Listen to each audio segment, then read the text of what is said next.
अब बात करते हैं ट्रूथ टेबल्स की, ठीक है ना। तो ये हमारे पी क्यू है, तो यहाँ पर आपके दो वेरिएबल हैं, तो आपके टू वेरिएबल के लिए 4 कॉम्बिनेशन हो सकते हैं, 0 0 0 1 1 0 एंड 1, ठीक है ना। तो नेगेशन में आपको पता है कि अगर 0 का नेगेशन लेंगे तो आपका 1 हो जाएगा और 1 का नेगेशन 0 हो जाएगा। तो आपका ये करस्पॉन्डिंग इसकी, तो आपका पी के करस्पॉन्डिंग पी की पी डेज की ट्रूथ टेबल ये हो जाएगी और क्यू के करस्पॉन्डिंग क्यू डेज की ट्रूथ टेबल ये हो जाएगी। पी प्लस क्यू या पी और क्यू की ट्रूथ टेबल आपका ये हो जाएगी, पी एंड क्यू की ट्रूथ टेबल आपका ये हो जाएगी। और पी इंप्लीकेशन क्यू की ट्रूथ टेबल अभी मैंने आपको बताया था, जहां पर कि पी इंप्लीकेशन क्यू क्या होता है, आपका पी बार प्लस क्यू होता है, तो उसकी ट्रूथ टेबल ये हो जाएगी, ठीक है ना।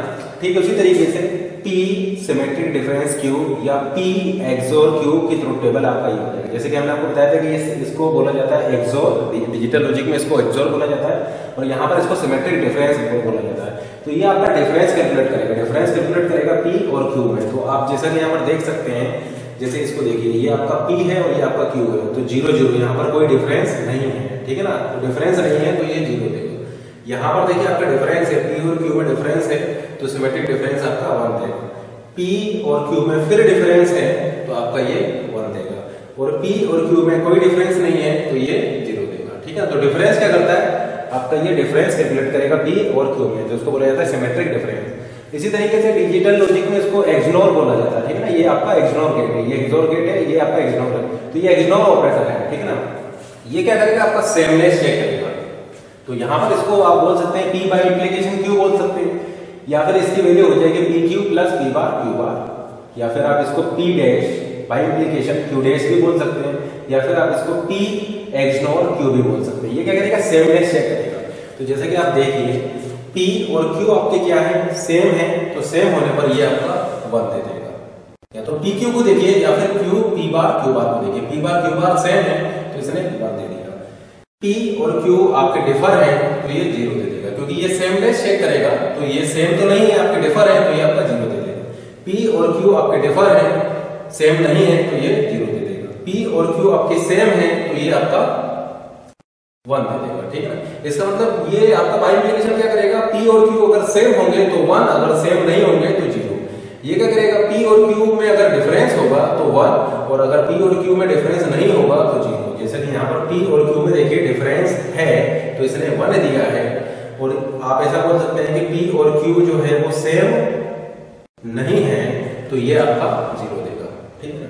यहाँ पर देखिए पी और क्यू सेम है तो ये आपका 1 देगा, ठीक है ना, क्योंकि सेम है तो 1 देगा पी और क्यू में। और यहाँ पर देखिए पी और क्यू जो है उसमें आपका डिफरेंस नहीं है तो ये 0 देगा। इसका मतलब डिफरेंस होने पर ये आपका 1 देगा, डिफरेंस नहीं होने पर ये 0 देगा।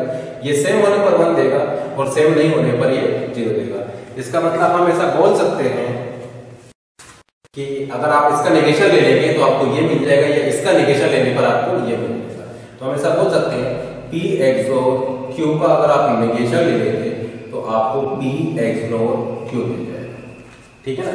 या फिर अगर आप पी एक्सनोर क्यू का अगर आप नेगेशन ले लेंगे तो आपको पी एक्सोर क्यू मिल जाएगा, ठीक है ना। इसका मतलब अगर इसका आप नेगेशन ले लेंगे तो आपको ये मिल जाएगा, इसका नेगेशन ले लेंगे तो ये मिल जाएगा, ठीक है ना। क्योंकि ये डिफरेंस कैलकुलेट करता है, तो अगर डिफरेंस होगा तो सेमनेस नहीं होगी, अगर सेम होगा तो डिफरेंस नहीं होगा, तो एक दूसरे के अपोजिट है, तो आप इसको इस तरीके से बोल सकते हैं, ठीक है ना। फिर ये पी बार प्लस क्यू है, ये आपके सामने पी बार है और ये क्यू है। अगर आप पी बार प्लस क्यू कैलकुलेट करेंगे तो ये आपकी ये वैल्यू आ जाएगी। ये है आपका नैंड ऑपरेटर, ठीक है ना, P NAND Q, P NAND Q. तो ये पी नैंड क्यू की ट्रूथ टेबल आपका ये हो जाएगी। ये है आपका nor operator, P nor Q की वैल्यू आपकी ये हो जाएगी, ठीक है ना। अब जैसे कि मान लीजिए आपने क्वेश्चंस को सॉल्व किया होगा इस टाइप के, कि आपको वहां पर मान लीजिए चेक करना है कि पी इंप्लीकेशन क्यू और पी बार प्लस क्यू क्या ये इक्विवेलेंट है, ठीक है ना। P implication Q and P bar plus Q क्या इक्विवेलेंट है, ठीक है ना। तो इक्विवेलेंट चेक करने के लिए आप क्या करते थे, ट्रूथ टेबल क्रिएट करते थे। ट्रूथ टेबल क्रिएट करने के बाद आप उनकी वैल्यूज को चेक करते थे। जैसे कि पी बार प्लस क्यू की वैल्यू देखिए, ये आपका पी बार प्लस क्यू है, ठीक है ना, और ये आपका पी इंप्लीकेशन क्यू है। तो जैसे कि आप यहाँ पर देख रहे हैं इन दोनों की वैल्यू सेम है, तो हम ऐसा बोल सकते हैं कि ये और ये इक्विवेलेंट है, एक दूसरे के इक्विवेलेंट है। तो हम ऐसा बोल सकते हैं कि P implies Q and P bar plus Q ये दोनों एक दूसरे के इक्विवेलेंट है, ठीक है ना, ये इक्विवेलेंट है। तो फर्स्ट मेथड है आपका ट्रूथ टेबल से चेक करने वाला। ये थोड़ा लॉन्ग होता है क्योंकि आप सबसे पहले ट्रूथ टेबल क्रिएट करेंगे, क्रिएट करने के बाद में फिर आप इस तरीके से मैच करेंगे तो आपका टाइम अधिक लगेगा इससे, ठीक है। दूसरा तरीका ये है कि आप इसको डिजिटल लॉजिक की प्रॉब्लम में कन्वर्ट कर दीजिए और फिर इसमें डिजिटल लॉजिक के तरीके से इसको सॉल्व कीजिए, ठीक है ना। तो एक थ्योरम होती है, if x and y are equivalent, अगर x और y आपके इक्विवेलेंट हैं, if and only if x by implication y is a tautology. Tautology का मतलब होता है ऑलवेज ट्रू, और ऑलवेज ट्रू का मतलब है इसको सॉल्व करने पर आपको 1 मिलेगा, ठीक है ना। ऑलवेज ट्रू का मतलब होता है सॉल्व करने पर आपको 1 मिलेगा। तो टोटोलॉजी का मतलब होता है ऑलवेज ट्रू, ट्रू का मतलब 1, ठीक है ना। तो इसका मतलब इसकी वैल्यू ऑलवेज 1 होगी। तो हम ऐसा बोल सकते हैं कि अगर x एंड y इक्विवेलेंट हैं, if and only if x by implication y is tautology. If and only इसका मतलब है कि बाई डायरेक्शनल है। बाई डायरेक्शनल मतलब ये है कि अगर ऐसा है x by implication y is a tautology, तो हम बोल सकते हैं कि x and y are equivalent. x and y आपके इक्विवेलेंट होंगे अगर ये टोटोलॉजी होगा, अगर ये टोटोलॉजी होगा तो x एंड y इक्विवेलेंट होंगे, x एंड y इक्विवेलेंट होंगे। तो ये बाई डायरेक्शनल है। इफ एंड ओनली का मतलब है बाई डायरेक्शनल, ठीक है ना। इस साइड भी अपन ट्रू है और इस साइड भी ट्रू है। तो अगर x एंड y इक्विवेलेंट है तो ऐसा हो जाएगा, ये एक टोटोलॉजी हो जाएगी, ठीक है ना। ये आपका एक टोटोलॉजी हो जाएगी। और अगर ये एक टोटोलॉजी है तो x एंड y आपके क्या हो जाएंगे, इक्विवेलेंट हो जाएंगे। तो ये बाई डायरेक्शनल है, x एंड y इक्विवेलेंट होंगे तो टोटोलॉजी हो जाएगा, ये टोटोलॉजी हो जाएगा तो ये x एंड y इक्विवेलेंट हो जाएंगे।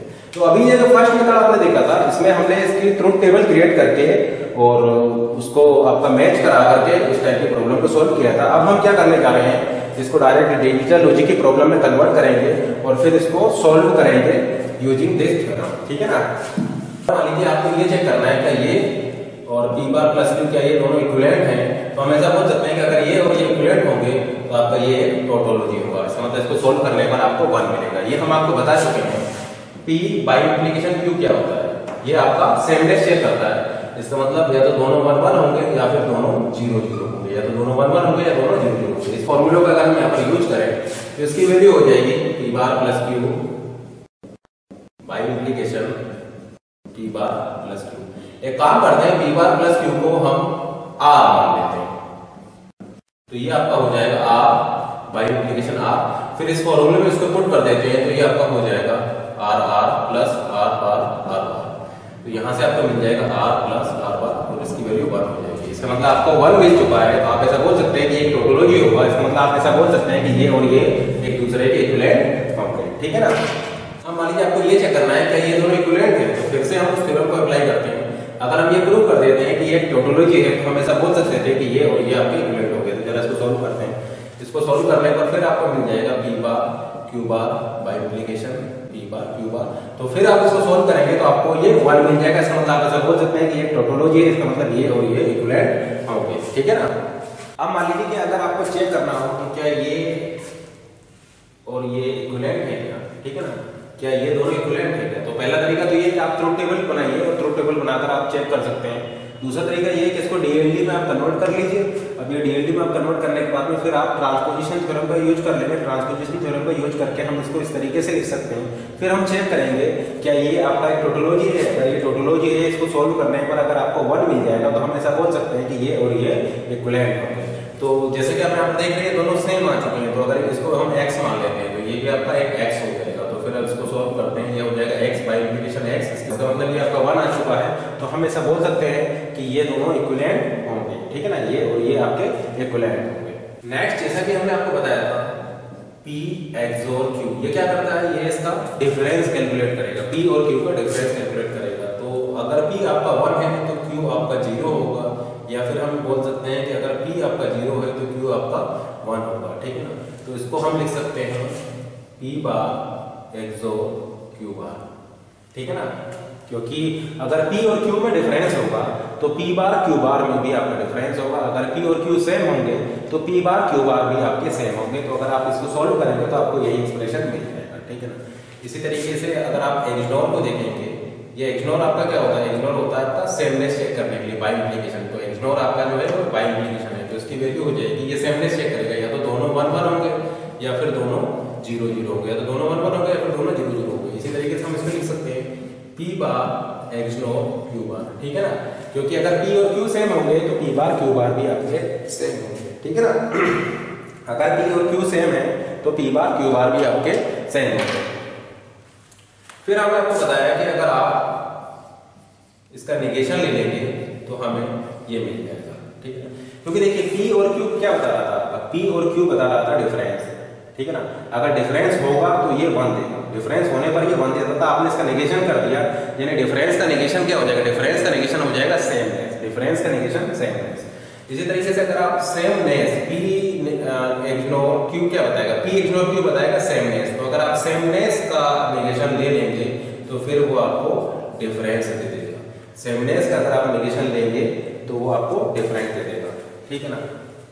इसको हम लिख सकते हैं P बार एक्सो Q, या फिर इसको हम लिख सकते हैं P एक्सो Q बार। अगर P बार और Q में डिफरेंस है, P बार और Q में डिफरेंस है, तो हम ऐसा बोल सकते हैं कि P और Q में सेमनेस होगा। क्योंकि देखिए यहाँ पर जो वेरिएबल है उसकी वैल्यू या तो ट्रू हो सकती है या फिर फॉल्स हो सकती है, या इसका मतलब यहाँ पर जो वेरिएबल है उसकी केवल 2 ही वैल्यू हो सकती है, या तो उसकी वैल्यू ट्रू हो सकती है, उसकी 1 हो सकती है, या फिर उसकी वैल्यू फॉल्स हो सकती है। फॉल्स का मतलब है 0, तो या तो किसी वेरिएबल की वैल्यू ट्रू हो सकती है, 1 हो सकती है, या फिर उसकी वैल्यू 0 हो सकती है, ठीक है ना।